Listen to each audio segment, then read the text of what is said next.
sœurs, salut Manu et salut à tous les autres curieux. Aujourd'hui, c'est Leg Day, on va s'intéresser aux jambes. Mais pourquoi fait-on toujours des jambes dans les exercices de fitness?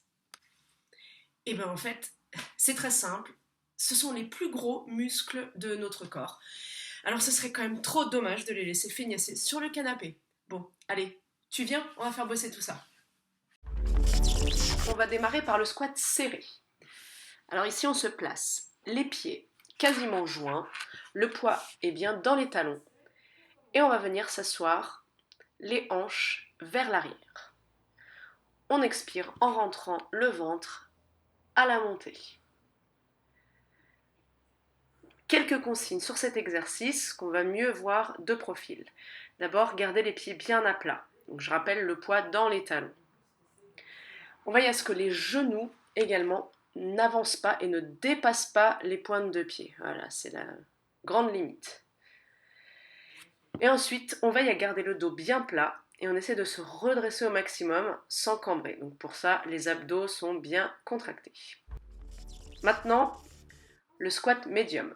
Cette fois-ci, on écarte les pieds largeur des épaules, les pointes de pied sont ouvertes et les genoux vont venir s'aligner avec les pointes de pied.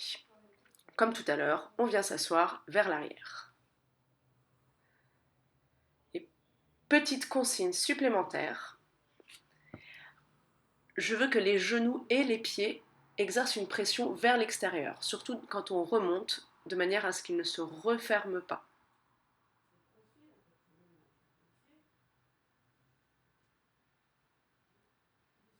De profil, on peut voir encore une fois que les genoux n'avancent pas et ne dépassent pas les pointes de pied. Pieds toujours à plat. Ok, dernière version du squat. Cette fois-ci, on vient jouer un petit peu en souplesse. On écarte les pieds au maximum, en fonction de l'ouverture de hanche de chacun, évidemment. Et on descend. Donc, toujours les pointes de pied ouvertes, les genoux qui s'alignent avec les pieds. Et là, donc de profil, on peut voir que si on est un peu souple, c'est le moment d'avoir le dos quasiment vertical. Bon. Si on est un petit peu moins souple, c'est pas grave, on peut resserrer les pieds et venir s'asseoir vers l'arrière.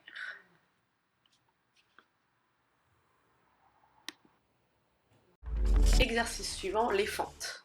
D'abord, on va chercher à trouver le bon écartement des pieds. Pour ça, position du chevalier. Les angles à 90 degrés au niveau des genoux et des hanches. Il ne reste plus qu'à crocheter les orteils de la jambe arrière et de pousser sur les jambes vers le haut. Voilà. Il ne reste plus qu'à descendre et remonter en essayant de garder le buste bien droit sur un axe. Quelques consignes, les deux jambes fléchissent, le talon de la jambe arrière reste décollé et le genou de la jambe avant ne dépasse jamais la pointe de pied, il est au-dessus du talon. Ce qu'on peut voir de face, c'est que pour garder un meilleur équilibre, il ne faut pas aligner les deux pieds, mais garder un écartement à peu près celui des hanches, ce qui permet d'avoir un peu plus de stabilité. Et cela va de soi, mais le buste reste bien fier, les abdos toujours contractés, bref, gainé.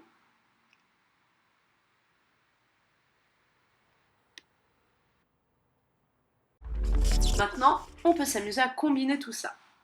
Premier enchaînement, on va faire d'abord un départ sur une fente à gauche, on pivote les pieds, un squat large, puis on pivote de nouveau pour faire la fente à droite.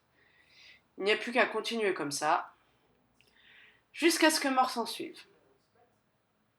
Donc là, inévitablement, les deux pieds seront alignés, ce qui demande un petit peu d'équilibre, mais rien d'insurmontable.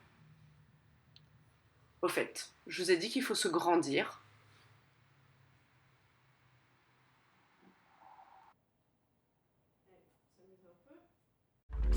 Deuxième combinaison, fente et squat serré. On peut démarrer, du coup, le pied largeur de bassin ou encore plus serré et partir en fente vers l'arrière. On peut aussi varier les plaisirs en effectuant le même type d'exercice, mais en partant vers l'avant. Alors attention, petite subtilité quand on part vers l'avant. Il faut éviter d'avoir le genou de la jambe avant qui avance. Toujours les angles à 90 degrés.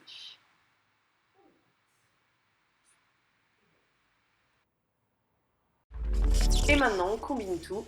Ça, c'est le petit enchaînement que j'aime bien. On part sur une fente avant, jambe gauche, puis toujours même jambe, squat large, et enfin fente arrière. Et pour terminer, le petit squat serré. Il ne reste plus qu'à répéter la même chose avec la jambe droite. Hop, fente avant, squat large, fente arrière et squat serré. Voilà de quoi vous occuper un petit moment. Et ce n'est pas parce qu'on effectue une combinaison qu'il faut négliger les postures. Du coup, toujours le dos bien droit, les abdos bien rentrés. Et on s'applique à faire des angles droits sur les fentes et à bien mettre le poids dans les talons sur les squats.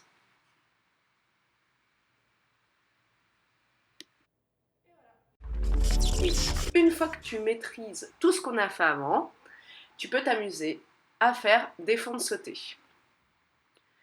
Ce n'est pas une raison, encore une fois, de négliger la posture. Chaque fente doit être bien réalisée avec ses angles droits.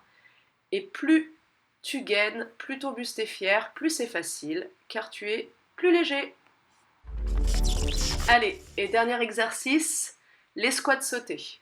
Là, je prends un écartement de pied assez large, juste histoire d'être stable. Tu peux le faire avec n'importe quelle largeur de squat. Comme pour les fentes, gainage et tonicité sont de rigueur. On ne s'affaisse pas en bas du squat. Bon, eh ben j'espère que ces exercices t'ont plu. Donc je te dis à bientôt pour une prochaine vidéo. Ciao!